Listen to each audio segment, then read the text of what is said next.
नमस्कार दोस्तों आजकल बच्चों के अंदर प्रशासनिक सेवा को लेकर क्रेज बहुत तेजी से बढ़ने लगा है और बहुत सारे बच्चे कहीं न कहीं ये सोचते हैं कि उन्हें लाइफ में एक बार आईएएस की तैयारी करने का मौका मिले और प्रॉपर वो आईएएस बन पाए। गाइस, आज की ये वीडियो उन लोगों के लिए बहुत इंपॉर्टेंट है जो आईएएस की तैयारी करने के बारे में सोच रहे हैं या फिर आईएएस की तैयारी कर रहे हैं। मैं 5 आपको ऐसी बातें बताऊंगा जो कि आपको आईएएस की तैयारी के दौरान हमेशा याद रखना है। अगर आप ये 5 गलतियां करेंगे तो आप आईएएस कभी बन ही नहीं सकते। तो गाइस, इस पूरी वीडियो से लास्ट तक जरूर बने रहिएगा और बहुत ध्यानपूर्वक पूरी वीडियो को देखिएगा। हे गाइस, मैं मौसूक सिंह और आप देख रहे हैं अलग क्लासेस। चलिए वीडियो को शुरू करते हैं।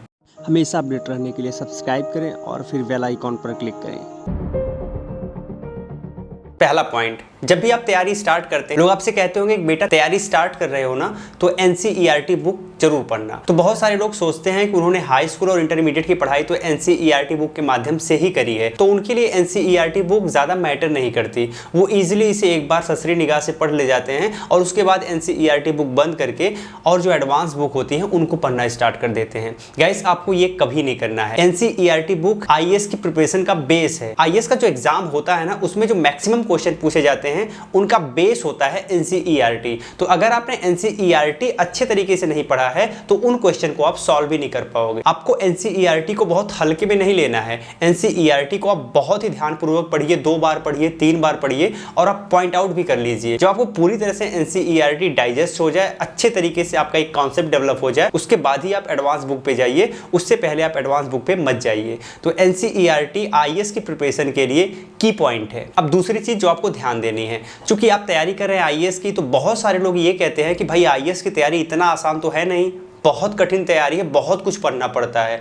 अब बच्चे क्या करते हैं कि वो बहुत सारी अलग अलग तरीके की बुक्स खरीद के लाते हैं, अपने पास बुक का अंबार लगा देते हैं। अब सपोज करिए कि वो हिस्ट्री की बुक लेने गए। अब हिस्ट्री में आप प्राचीन इतिहास, मध्यकालीन इतिहास, आधुनिक इतिहास, स्वतंत्रता संग्राम या आज़ादी के बाद भारत, इस टाइप की कुछ बुक्स आपके लिए हो सकती है ज़रूरी। बट वो क्या करते हैं, वो प्राचीन इतिहास की कम से कम 3 से 4 लेखों की बुक खरीद के लाते हैं, क्योंकि उन्हें लगता है कि आईएएस की तैयारी बहुत टफ तैयारी होती है और हम जितना ज़्यादा बुक, जितना ज़्यादा चीज़ें पढ़ेंगे, मैटर इकट्ठा करके पढ़ेंगे, उतना ज्यादा हमारे सिलेक्शन के चांसेस होते हैं। गाइस, यह बहुत ही नेगेटिव धारणा है, यह एक प्रकार की भ्रांति है। तो अगर आप बहुत सारी बुक के पीछे भागने का प्रयास कर रहे हैं तो आज ही आप इस बुरी आदत से बचने का प्रयास करें, क्योंकि यह आपको आईएएस बनने से दूर ले जाएगा। गाइस, आप एक सब्जेक्ट का एक ही बुक लीजिए, अच्छी बुक लीजिए, मानक बुक लीजिए और उसी को जितना बार हो सके उतना बार पढ़िए। आप किसी बुक को जितनी बार रिपीट करेंगे ना, आपको उसमें कुछ न कुछ नया मिलता जाएगा और आप अपने आप को बहुत अच्छे तरीके से डेवलप कर पाएंगे। तो दूसरी चीज आपको क्या ध्यान रखना है कि बहुत सारी बुकों के पीछे नहीं भागना है। सिर्फ एक सब्जेक्ट के लिए एक बुक लीजिए, लेकिन मानक बुक लीजिए और उसको ज्यादा टाइम आपको पढ़ना है। तीसरी चीज, बहुत सारे लोग आईएएस की प्रिपरेशन करते हैं, अगर उनसे उसके सिलेबस के बारे में पूछ दिया जाए तो उन्हें पता ही नहीं होता आईएएस का सिलेबस क्या है, यानी आईएएस के एग्जाम में आपको कितना पढ़ना होता है, क्या क्या चीजें पूछी जाती हैं, इसके बारे में उन्हें इंफॉर्मेशन होती ही नहीं, उनके पास नॉलेज होता ही नहीं। बहुत सारे लोग तो सिलेबस खरीद के लाते हैं, बस उसे रख देते हैं, उसे पढ़ते नहीं, या कभी कभार देख लिए, उसके बाद उनका सारा फोकस बुक्स, कोचिंग सेंटर इस पे रहता है, नोट्स प्रिपरेशन इस पे रहता है। गाइस, एक चीज मैं आपको बताना चाहूंगा, आईएएस की तैयारी के दौरान आपको क्या क्या पढ़ना है इससे ज्यादा इंपॉर्टेंट है क्या क्या नहीं पढ़ना है। बहुत सारी चीजें पढ़ने के चक्कर में आप बिल्कुल मत पढ़िए। आपके पास सिलेबस होना चाहिए और सिलेबस आपके आंखों के सामने 24 घंटे होना चाहिए। आपको सिलेबस के एक एक पॉइंट को पता होना चाहिए कि आपको क्या क्या पढ़ना है, क्या क्या तैयार करना है। यह आपके प्रिपरेशन को बेहतर कर सकता है। साथ ही साथ सिलेबस आपको राह दिखाएगा जिससे आप कहीं भटकेंगे नहीं। तो आपको ध्यान रखना है कि सिलेबस आपको पूरी तरह से डाइजेस्ट कर देना है। सिलेबस आपके जुबान पे होना चाहिए कि क्या क्या चीजें पूछी जाएंगी, एकदम एग्जैक्ट आपको नॉलेज होना चाहिए। चौथी गलती जो लोग करते हैं, लोगों को लगता है हम खूब सारा अध्ययन करके, बहुत सारी पढ़ाई करके आईएएस बन जाएंगे, बट ऐसा नहीं होता। आईएएस बनने के लिए आपकी लेखन क्षमता बहुत ही बेहतरीन होनी चाहिए। अब इसके लिए क्या करें, अब इसके लिए आपको रेगुलर आंसर राइटिंग करना पड़ेगा।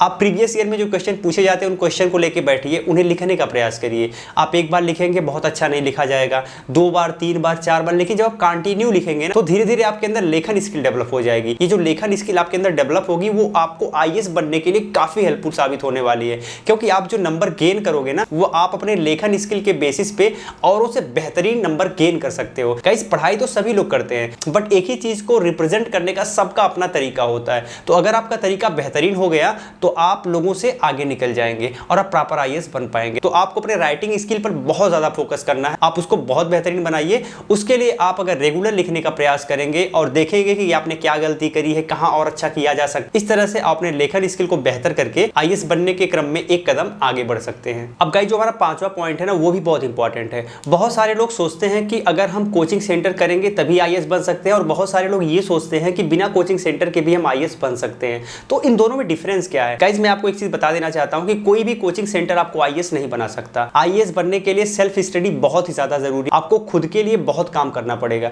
तभी आप आईएएस बन सकते हो। बट कोचिंग सेंटर कई जगह पे बहुत इंपॉर्टेंट हो जाती है। मान लीजिए आपका बेस बहुत खराब है, और अगर आपका बेस खराब है तो आपको अपने बेस को मजबूत करने में और एडवांस लेवल तक जाने में बहुत टाइम लगेगा, साथ ही आप बहुत बार भ्रमित भी हो जाएंगे। तो गाइस अगर आप भ्रमित नहीं होना चाहते हैं तो आप कोचिंग सेंटर ज्वाइन कर सकते हैं। कोचिंग सेंटर में क्या होता है कि आपको पकी पकाई चीजें मिल जाती हैं, जैसे कि उनके पास अपना खुद का नोट्स होता है जो कि सिलेबस के अकॉर्डिंग होता है, आपको उसी हिसाब से प्रिपरेशन करना पड़ता है। तो यहाँ आपको बहुत भटकना नहीं पड़ता, आपको चीजें बिल्कुल उस मात्रा में मिल जाती हैं जिस मात्रा में आपको उसकी आवश्यकता पड़ती है। ठीक है, साथ ही आपके लिए एक रोड मैप मिल जाता है जिस पे चल के आप इजीली अपने टास्क को फुलफिल कर सकते हो। तो गाइस अगर आप सक्षम है कोचिंग क्लासेस लेने के लिए, एफर्ट कर सकते हैं, तो आप जरूर कोचिंग क्लासेस लीजिए। ठीक है, उससे आप अपने तैयारी को और भी बेहतर कर सकते हैं और भटकने के चांसेस कम हो जाते हैं और कम टाइम में आप अच्छी प्रिपरेशन कर सकते हैं। लेकिन अगर आपके पास पैसा नहीं है, अगर आप कोचिंग क्लासेस लेने में सक्षम नहीं है, तो जरूरी नहीं है कि कोचिंग क्लास के बेस पे ही आप आईएएस बन पाएंगे। आप सेल्फ स्टडी भी करिए, बट जितनी चीजें मैंने अब तक आपको बताया है 4 पॉइंट, उन चारों पॉइंट को आपको पूरा फोकस करके पढ़ना है। साथ ही डिस्ट्रैक्शन बहुत ज्यादा होता है, तो ये जो डिस्ट्रैक्शन होता है उससे आपको बचना है और उतनी चीजें पढ़नी है जितने चीजों की आपको आवश्यकता हो, फालतू की चीजें आपको नहीं पढ़नी है। तो ये 5 पॉइंट हैं जिन पर अगर आप फोकस कर ले गए तो आप जरूर आईएएस बन जाएंगे। गाइस ये जो 5 पॉइंट हैं ये कहीं ना कहीं मेरा एक्सपीरियंस है, जिसके बेसिस पे मैं आपको ये 5 पॉइंट बता रहा हूं। उम्मीद करता हूं ये वीडियो आपको अच्छी लगी होगी। वीडियो आपको कैसी लगी कमेंट में लिख के जरूर बताइएगा। अगर अच्छी लगी हो तो आप एक से दूसरे तक जरूर पहुंचाइए। जय हिंद।